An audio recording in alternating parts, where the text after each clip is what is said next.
Good morning, students. So we continue the chapter first.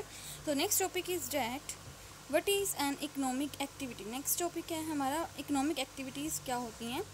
तो economic activity वो activity होती है जो किससे रिलेटेड होती है. Mainly uses of scarce means किससे रिलेटेड होती है. स्कार्स का मतलब होता है लिमिटेड. मीन्स का मतलब है यहाँ पे रिसोर्सेज.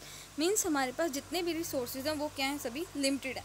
तो इकोनॉमिक एक्टिविटी वो एक्टिविटी होती है जो किससे रिलेटेड होती है, स्कार्स रिसोर्सेज से रिलेटेड होती है. देखो अब इस धरती के ऊपर जितने भी लोग रहते हैं, चाहे वो रिच है या पुअर है, मतलब सबकी वांट्स क्या होती हैं, अनलिमिटेड वांट्स होती हैं.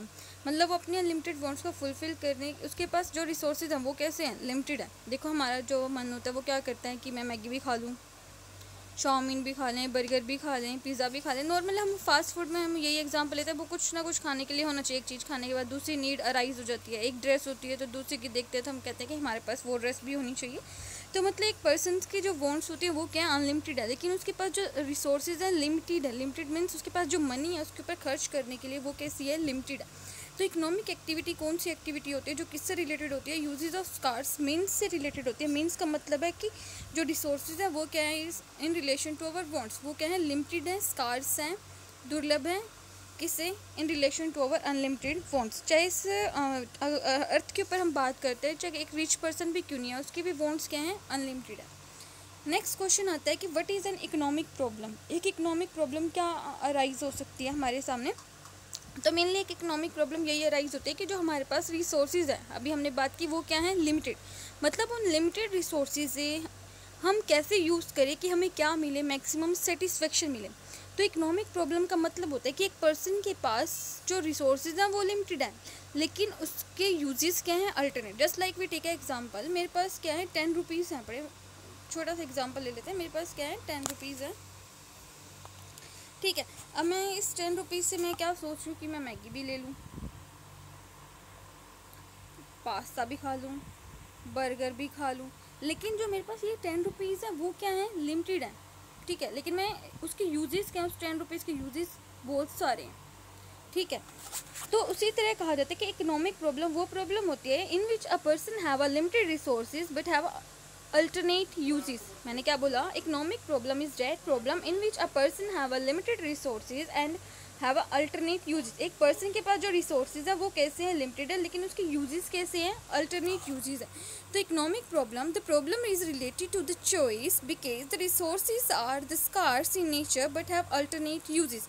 जो प्रॉब्लम आती है मेन, वो चॉइस को लेकर अराइज होती है. क्यों अराइज होती है, क्योंकि जो रिसोर्सेज हैं वो नेचर में कैसे हैं, स्कार्स हैं, और उसके यूजेस कैसे हैं, अल्टरनेट हैं. अल्टरनेट मीन्स उसके वैकल्पिक यूज़ हैं, बहुत सारे उसके यूजेस हैं.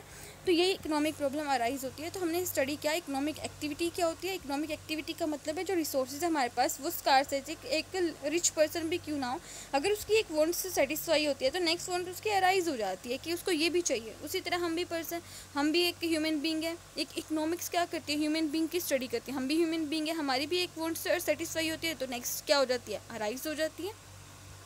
इकोनॉमिक प्रॉब्लम में मेनली ये प्रॉब्लम अराइज होती है कि जो यूजेस हैं वो क्या, अल्टरनेट, जो उसके पास रिसोर्सेज अवेलेबल है वो कैसे हैं, उसके पास लिमिटेड अवेलेबल है.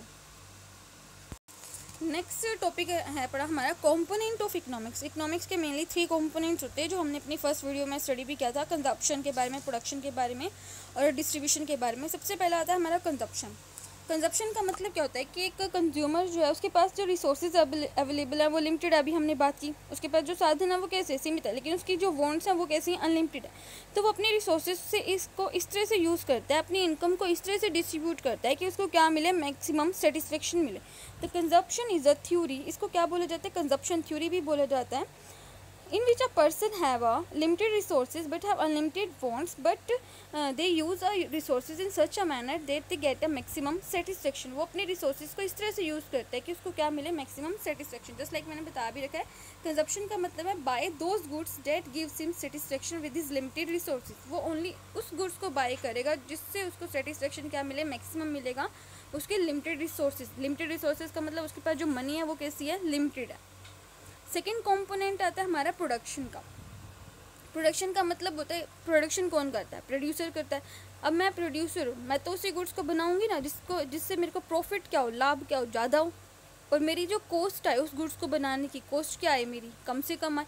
तो इसको क्या बोला जाता है, प्रोडक्शन थ्योरी भी कहा जाता है कि एक जैसे एक पर्सन के पास, हम ह्यूमन बीइंग है, हमारे पास रिसोर्सेज लिमिटेड होते हैं, उसी तरह एक जो प्रोड्यूसर होता है उसके पास भी रिसोर्सेज कैसे होते हैं, लिमिटेड होते हैं, उसके पास भी मनी क्या होती है, लिमिटेड होती है। तो वो भी अपने जो रिसोर्सेज अवेलेबल होता है इस तरह से उनको कंबाइन करता है कि वो क्या हो, कम खर्चीले, मीन्स लेस एक्सपेंसिव हो, और उससे मिलने वाला जो प्रॉफिट हो वो क्या हो, मैक्सिमम हो। तो produce only those goods which generate maximum profit and minimum goods. एक प्रोड्यूसर उसी गुड्स को प्रोड्यूस करता है जिससे उसको क्या जनरेट हो, मैक्सिमम प्रॉफिट और मिनिमम कॉस्ट जनरेट हो। नेक्स्ट पॉइंट कंपोनेंट आता है हमारा डिस्ट्रीब्यूशन का। डिस्ट्रीब्यूशन का मतलब होता है हिंदी में वितरण, मीन्स बांटना। हम ये कहते हैं ना डिस्ट्रीब्यूट कर दो ये टॉफिस, मीन्स बांट दो। अब जैसे एक पर्सन की जो इनकम जनरेट होती है, ठीक है, as economics point of view से सोचेंगे, एक प्रोड्यूसर है, अब उसको इनकम जनरेट हो रही है। देख मैं एक बिज़नेस स्टार्ट करती हूँ, यहाँ से स्टार्ट करते हैं। बिज़नेस स्टार्ट करते हैं, मुझे क्या चाहिए, बिज़नेस स्टार्ट करने के लिए सबसे पहले लैंड चाहिए। कहाँ पे स्टार्ट करूँगी, भूमि होगी, कोई लैंड होगी, वहाँ पे एस्टेब्लिश करूँगी, तो सबसे पहले लैंड चाहिए, ठीक है। उसके बाद उसके ऊपर काम करने के लिए मुझे क्या चाहिए, लेबर भी चाहिए। अब लेबर को पैसे दूंगी, मशीन वगैरह लगाऊंगी, मुझे कैपिटल भी चाहिए, ठीक है। लैंड, लेबर, कैपिटल, बात होगी इतनी।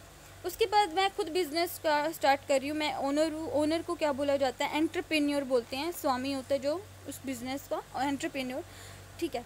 तो फोर्थ कंपोनेंट हो गया हमारा एंटरप्रेन्योर। तो डिस्ट्रीब्यूशन कैसे करेंगे, लैंड, लेबर, कैपिटल और एंटरप्रेन्योर।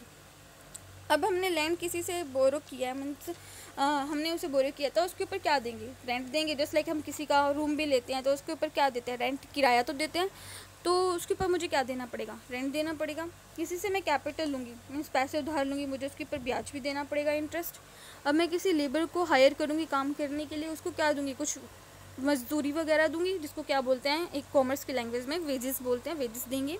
और मैं खुद काम कर रही हूँ, ओनर हूँ, मेरे को क्या चाहिए, प्रॉफिट के लिए काम करूँगी, ऑब्वियस सी बात है।